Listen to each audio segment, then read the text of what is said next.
Everyone, semoga sudah terdengar dengan baik ya.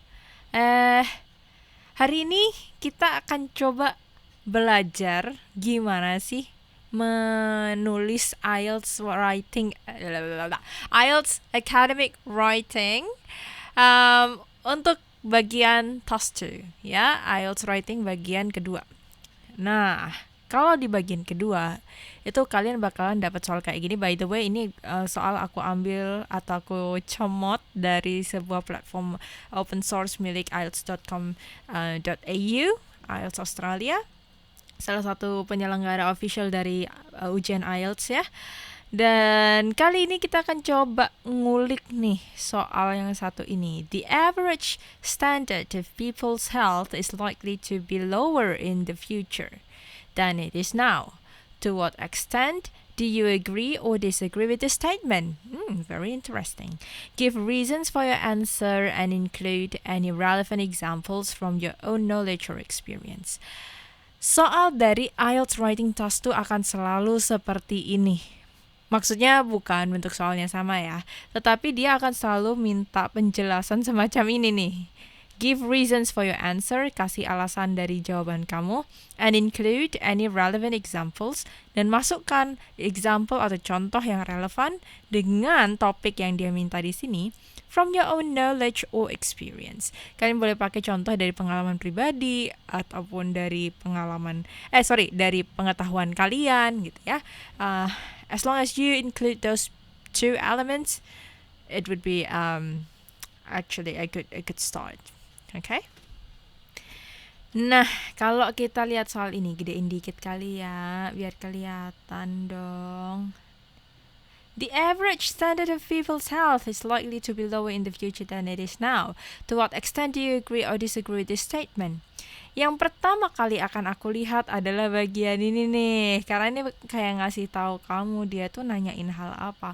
Seringkali banyak orang yang kayak ngeskip aja bagian itu, mereka kira kayak oh ya udah, yang penting aku udah lihat topik sentence di sini, and that's it. Then they start writing, and it actually shows when I had my own exam, the most recent exam, begitu si tesnya mulai, timernya mulai, what I heard adalah bunyi orang-orang ngetik yang bener-bener ngetik cepat itu loh, quick typing. I am someone who is quite sensitive with that kind of sound.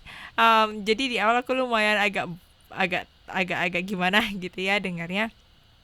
Tapi hal itu membuat saya kayak realize, oh iya ya, for most of the IELTS students that I met before they started the IELTS training with me, they thought that it's okay to just read this and just write anyway gitu loh, kayak ya udah langsung nulis aja, just start to write the essay. Tapi sebenarnya itu kesalahan besar ya, saudara-saudara ya. Never ever do that.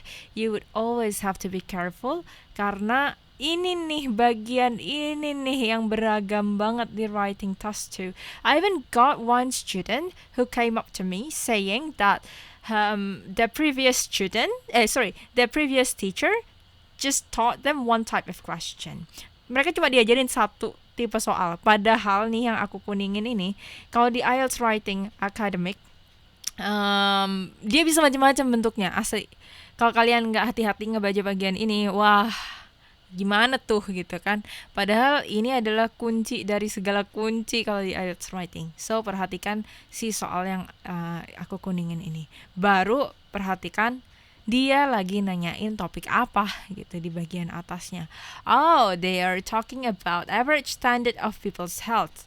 Standar rata-rata kesehatan orang-orang is likely to be lower in the future than it is now. Sangat mungkin lebih rendah di masa depan daripada di masa kini gitu ya. Terus dia nanya, to what extent do you agree or disagree with the statement? Sejauh mana kamu setuju atau tidak setuju dengan statement tersebut, dengan pernyataan tersebut. Nah ini tergantung nih, kalian setuju dengan statement ini enggak? Atau malah kalian nggak setuju? Dia kan menyatakannya bahwa standar kesehatan orang-orang bakalan lebih rendah di masa depan daripada di masa sekarang. Kalau kamu tanya aku, it's just for the sake of this example, aku lebih ke arah setuju. Yeah, I tend to agree with this statement. And therefore, aku harus jelasin dong kenapa aku setuju sama statement ini. Nggak bisa aku nulis cuma, aku setuju sama statement ini, that's it. No baby, you cannot do that. You always have to explain your position. I agree with this statement. Karena apa? Nah, kalian pikirin dulu tuh karenanya karena apa. Oke, yang bisa kupikirkan saat ini adalah aku setuju karena I don't know, less physical activity.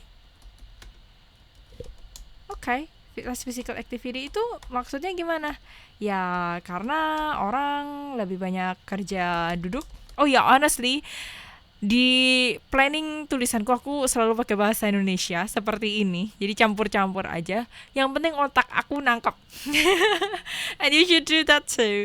Yang penting otak kamu sendiri nangkep gitu. Nanti waktu nulis baru kayak dipikirkan gimana nulisnya dalam bahasa Inggris semuanya. But when I still scribble my writing, I always use this kayak bahasa Indonesia, bahasa Inggris. Last physical activity, kerjanya duduk, banyak dibantu teknologi dan lain sebagainya ya. Contohnya misalnya I don't know,